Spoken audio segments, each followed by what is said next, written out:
Selamat datang kembali di channel Robinstat. Kali ini kita akan membahas tentang pengujian validitas dan reliabilitas pada data primer ya, yang khususnya menggunakan angket. Jadi dalam uji validasi ini melihat suatu ukuran ya, gimana apakah indikator yang kita gunakan sudah benar mengukur variabel uh, laten yang akan kita ukur. Sedangkan reliabilitas itu melihat kekonsistenan dalam suatu instrumen ya. Jadi dia bersifat kehandalan, apakah handal atau tidak gitu ya. Jadi diukur berulang-ulang hasilnya sama.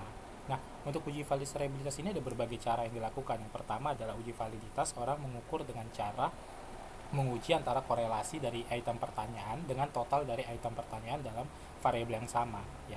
Diharapkan T hitungnya itu lebih besar dari T tabel ya, atau R hitungnya lebih besar dari R tabel. Biasanya kalau 30 data itu sekitar 0,361 patokannya.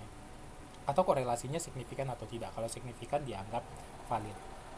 Cara yang kedua adalah dengan cara misalkan dia mengukur dengan nilai corrected item correlation. Nah, cara yang ketiga adalah dengan analisis faktor. Diharapkan bahwa semua untuk masing-masing variabel itu, semua indikator itu diekstrak menjadi satu faktor. Ya. Nanti akan kita bahas satu persatu ya. Kemudian reliabilitas itu dia diukur biasanya pakai kerombak alfa, diharapkan lebih besar dari 0,7 ya untuk patokannya. Kita lihat satu persatu tekniknya ya.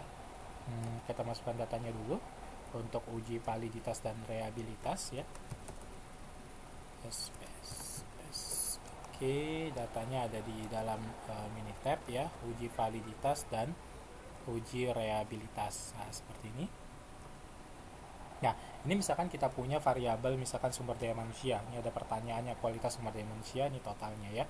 Nah, cara langkah pertama adalah pakai regresi ya. Seperti pada video sebelumnya tentang correlation. Kita pilih saja, kita mengkorelasikan antara si SDM ini sampai SDM total semuanya ya. Kita select, kemudian optionnya kita pilih yang percent correlation ya. Kemudian kita pilih kalau mau buat grafiknya silakan ya, resultnya kita pilih metode dan semuanya ya. Oke, kalau kita mau pakai Fireworks juga boleh ya. Kita lihat hasilnya. Oke, nah kita lihat di sini kalau kita mau lihat korelasinya, kita lihat correlation ini, kita lihat per masing-masing. Oke, dari misalkan dari 29 sampel ini ada nggak yang correlationnya si SDM 1 sampai SDM 5 ini terhadap total itu yang di bawah 0,361 ya. Atau pakai ini saja, ini gitu ya. Atau misalkan kita mau lihat per masing-masingnya terhadap SDM total, apakah signifikan nggak. Nah, lihat di sini terhadap SDM total, si SDM total itu semuanya signifikan, artinya si indikator SDM 1 sampai SDM 5 itu semuanya valid. Itu cara pertama ya. Itu cara pertama. Nah, kemudian cara yang kedua itu adalah melihat corrected item correlation. Jadi diuji sekaligus secara scale-nya, namanya dengan menggunakan item analysis. Nah, itu masuk ke multivariate juga ya.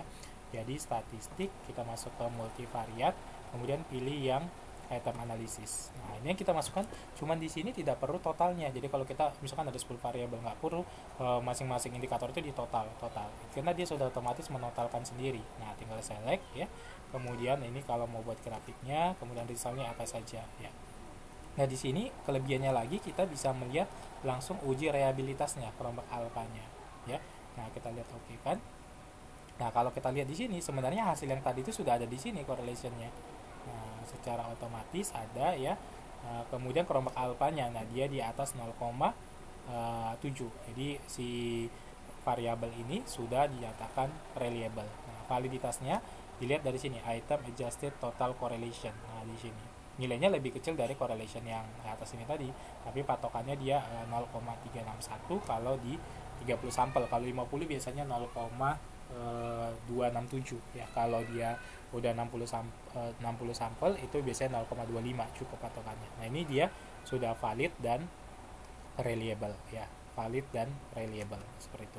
Nah, cara yang ketiga adalah menggunakan analisis faktor. Analisis faktor ini adalah analisis selain digunakan untuk mencari validitas, itu nanti tekniknya namanya EVA, explanatory factor analysis. Kalau nanti pakai SEM namanya CEVA, confirmatory. Dia juga bisa digunakan untuk pembentukan indeks ya. Nanti indeks komposisinya itu dari loadingnya ya. Kita langsung saja ke analisis faktor ya. Nah, tinggal di statistik ya, sama tadi di multivariate pilih analisis faktor. Nah, analisis faktor ini yang faktor yang mau diapain apa? STM1 sampai STM5 tadi. Nah, kemudian tekniknya ini ya, ekstraknya mau berapa, optionnya nanti mau pakai correlation atau pakai lainnya ya. Kemudian graph-nya mau pakai apa? Script plot. Misalnya kita mau pakai script plot ya. Oke, kemudian kita tinggal oke kan.